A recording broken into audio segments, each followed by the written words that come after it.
kusoo hira Hurbad hoyga tababarka injineerada mustaqbalka ka baro cilmiga kombiyuutarka goob kasta iyo goor kasta adoo booqanaya hurbad.com ida ciyaarti libaaxad oo ku salaamaya meel walba dunida dacladeeda ka joogto libaax ama libaaxad xog walba ee internetka ku jirta iska xaqiiji maxaa yeelay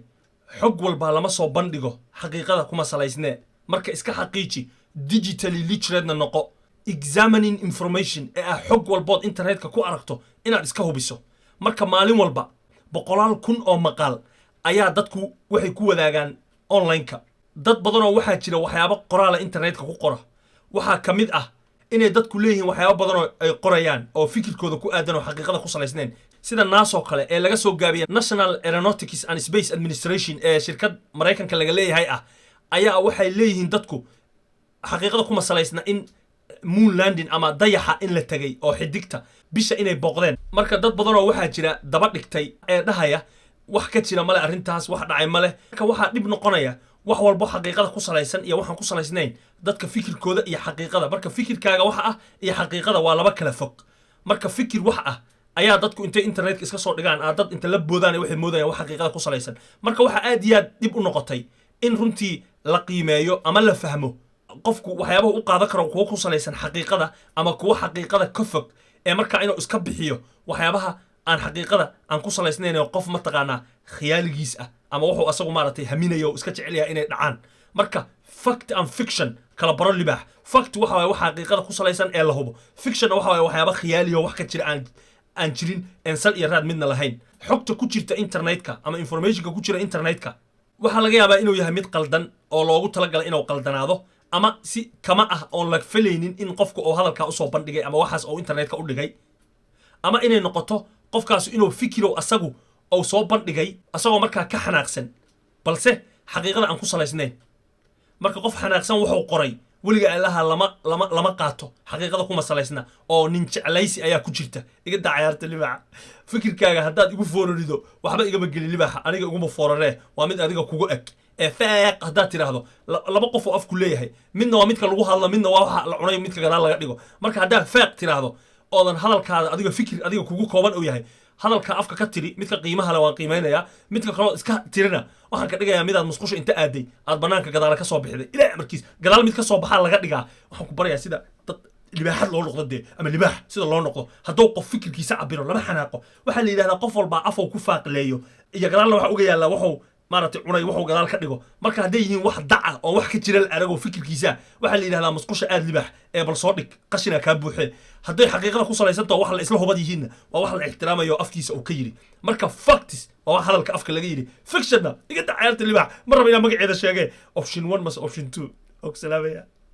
okay marka waxaan ku tusi doonaa qaybaha xiga islaadka xiga waxaan ku tusi doonaa waxyaaba loo baahan yahay u baahan tahay inaad ka fiirsato markaad u baahan tahay inaad scrutiny aad ku samayso inaad markaas waxaas aad dhaleecaydo aad dhaliisho xogta intaadan la boodin ka hor marka xaqiiqada kuma salaysna wax walbo internetka ku jira ee iska hubi libaax ama libaaxad website walbood booqato wuxuu leeyahay wax la yiraahdo home waxa laga wadaa bogga hore oo hoyga u ah about us waa wax ku saabsan website-ka iyo meelaha dadka lagala soo xiriiriyo iyo dadka website-ka marka contributorska ah ee website-ka wax ka qora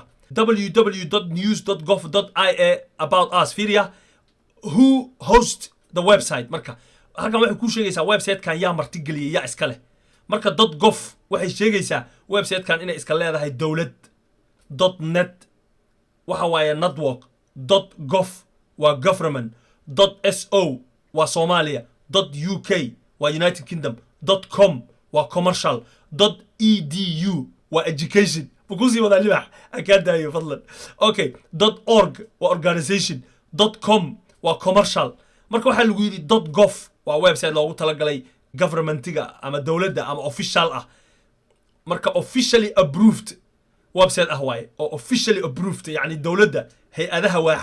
waaxda dawladda oo dhan ayaa hoos timaada waaye macnaheeda wax walba lagu qorana dawladda ay ka yimaadeen waaye jaamacadaha iyo wixii lamida waaye educational authorities jaamacadaha hurbad.com hurbad.edu haddii la dhaho waa education.edu waa website loogu talagalay waxbarashada educational authorities waaye ama opinion sites by students ama fikrada ama cilmiga ay isku wadaagaan ardaydu waaye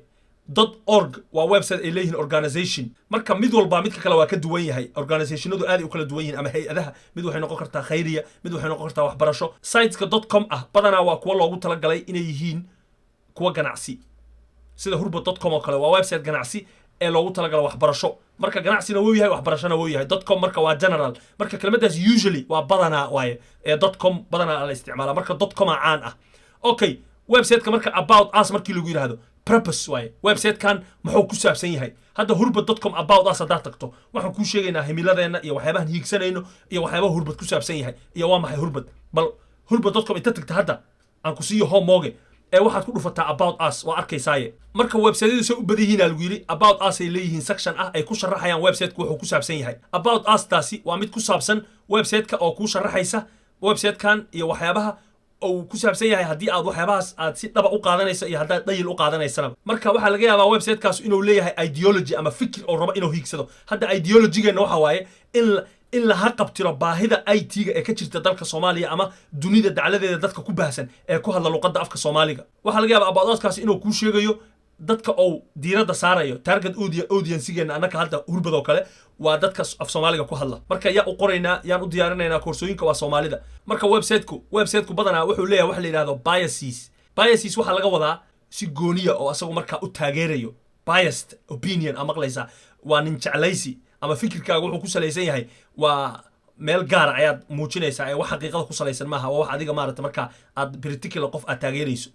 ama qof gaar ah aad taageerayso website-yadu soo u badan yihiin waxay leeyihiin biases hadda annaka biaseskeena waxa waaye dunidoo dhan uma adeegno Soomaali kaliya aan u adeegnaa marka waxaan aad iyo aad u taageernaa oo annaku biased u nahay waa Soomaalida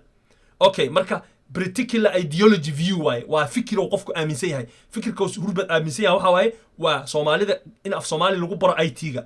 fikirkaas wuxuu noqon karaa mid political ah mid ah siyaasad mid wuxuu noqon karaa religious ah diin wuxuu noqon karaa mid economic ah ama dhaqaale ku salaysan website-yada ah biases ama wax gooniya website-yada soo gudbiya waxa laga yaabaa inay marka ay soo doortaan ama ay kala soo dhex baxaan waxyaabaha rabaan inay dadka u soo gudbiyaan marka waxayna ka bixiyaan website-kooda waxyaabaha aanan u habboonayn dadka hadda koorso annaka aan Ingiriis ku barayno kuma jirto website-keena oo haddaan hurbad ku salayno sidaan marka biases hurbad waa leeyahay asbaab Soomaali kaliya dadka wax ku bara waa jiraan dad badan oo Yurub degan oo soo waco yiraahdo Libaax ma dadka Ingiriis ku bartid luqadda Ingiriiska waa ka dhisantay waxaan ku iraahdaa luqadda Ingiriiska maaha luqadeedii hooyo waa luqadda afka Soomaaliga luqadeedii hooyo ah ayaan rabaa suugaanteeda inaan baahiyo on erayo cusub ku soo daro inta Ilaahay i baray marka kadibna aan ummadda isaysan luqadda Soomaaliga aysan u dhiman aan marka badbaadadeeda ka shaqeeyo anoo dhanka IT-ga ka soo dhisaya dhinac walba kama dhisi kareen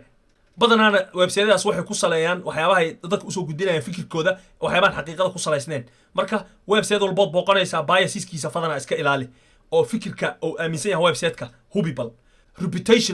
reputation waxa waaye waxyaabaha iyo tagada iyo sharafta uu ka leeyahay dadka agtooda marka waxaad fiirisaa inta search engine-ka isticmaashi waxyaabaha wax lagu baaro waaye search engine-ka markaad waxaad fiirisaa waxyaabaha ay dadku ka qoreen dadka website-kaas wax u qora iyo waxay ka aaminsan yihiin marka qof walba internetka wax iska gali kara wax walba uu sheegi kara marka waxaa loo baahan yahay qofka qoraaga ah website-kaas wax ku qoraa ee soo gudbiya qoraaga maxaa yeelay website-ka haddaan wax lagu qorin waxyaaba ama fikir aan lagu soo bandhigin fikirkaas ha noqdo maqal iyo muuqaal ama cod ama qoraale qofkaas sidee loo aaminaya waxa la fiirinaya qofkaas waxa la fiirinaya taariikhda soo maray waxyaabaha soo qabtay khibradda uu leeyahay iyo sida wax u qaban karo iyo waxyaabaha uu ka yiri iyo fikrada ku soo gudbistay iyo warbaahinta bulshada marka haddii uu Facebook inta tago dadka caayo inta meel kala taga yiraahdo anigu macallin aan dadkan wax bara ama waxaan ahay siyaasi dadkan anfaca aan matala habarteeda ka tahay reputation marka reputation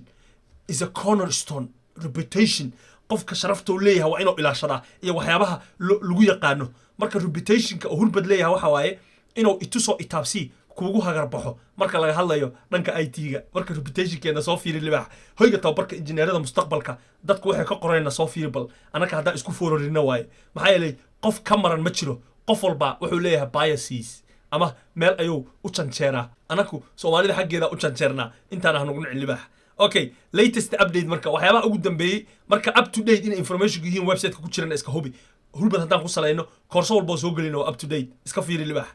marka website-yada badanaa waxay ku tusayaan xog ku saabsan waxyaabihii ugu dambeeyay marka la soo geliyay ayagoo marka taariikhda iyo maalinta iyo saacadda raacinaya waxa laga yaabaa waxyaabahaas inay yihiin inaysan ahayn waxyaabo muhiim ah ama ay yihiin waxyaabo general information ama waxyaabo kale marka waxay arrintaas aad u anfacdaa up to date ku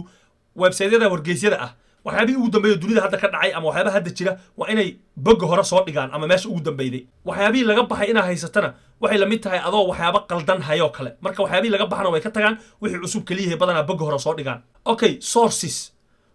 waxa laga wadaa xogtan xagee laga keenay sources xageed ka keentay way waxaanu xagee ka keentay qof walba wariye ah ama qof walba wargeys keena ama qof walba wax keena waxa la yiraahdaa waxaanu xaqiiqada ku salaysan yihiin yaa ku sheegay xagee ka keentay waxaanu xagee ka yimaadeen website-ka waxa looga baahan yahay haduu yahay mid wargeysa inuu sheego warkan meesha ka keenay oo keena dadkii website-kan website-da oo ka soo qaatay iyo meelaha ka keenay ama meesha ay cilmigaas ku qoran tahay marka waa inuu ku daraa mar walba hyperlink ee ah linkiyada website-da ee marka sheegaya meesha ka keenay ama waa inuu keenaa buugaagtii oo ka soo diyaariyay ama inuu keenaa filmaantii oo soo daawaday cilmigan ama waxyaabahan oo website ku soo qoray si uu marka u caawiyo qofka website-kiisa akhrista waxyaabahan oo ka hadlaya qofkan inuu yahay qof waxyaabo badan soo baaro cilmi baaris badan sameeyo wax badan ku salaysan yihiin marka si uu u tuso waxyaabahan uu ku soo gudbiyo website-kiisa inay yihiin waxyaabo si fiican loo soo baaray oo marka kadib laga soo fakaray inta aan la soo gudbin ka hor marka website walbood booqato fadlan iska ilaali biaseskiisa cilmiga ku jira up to date inuu yahay hubi sourceska uu yahay meesha ka keena hubi hadda sourceska hurbad koorso walboon barnaa waxay ku salaysan tahay manhajyada ay dhigaan shirkadaha la isku haleeyay ee Qaybtii Computer Technology Industry Association Qaybtii koorsooyinkeeda dhignaa iyo Microsoft koorsooyinkeeda ee shirkada waaweyn oo la isku haleey karo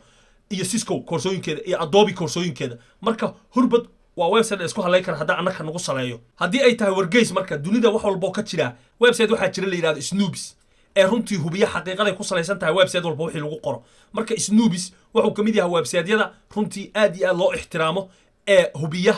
ee kaydiya waxyaabaha factiska ah ee waxyaabaha jira ah iyo waxyaabaha fictionka ah ee waxyaabaha khiyaaliga ah kala saara waxa la sameeyay 1994 ama 94 waxaana loo sameeyay in uu dib u baaris ku sameeyo waxyaabaha xaqiiqada ku salaysan iyo waxyaabaha xaqiiqada ka fog marka waxa loo yaqaan fact check online xaqiiqadaas hubi marka halkaana waxa ku qoraysaa erayga ama wargeyska ama news ko kale hadda waxa socda doorashada wadanka Mareykanka oo kale 2020 November lama gaarin haddii halkan aad ku qorto waxyaabaha laga qoray labada xisbiyo isku weeraraysa dalka Mareykanka Republicanka iyo Democratic-ka kuwa ah bal isku daybal haddii halkan ku qorto waxyaabo badan oo isku caayayana jira ama waxyaabo badan xaqiiqada ka fog waad fiirinaysaa inay waxaas xaqiiqada ka fog yihiin Snoobs badana wuxuu fiiri karaa waxyaabaha ku qoran luqadda Ingiriiska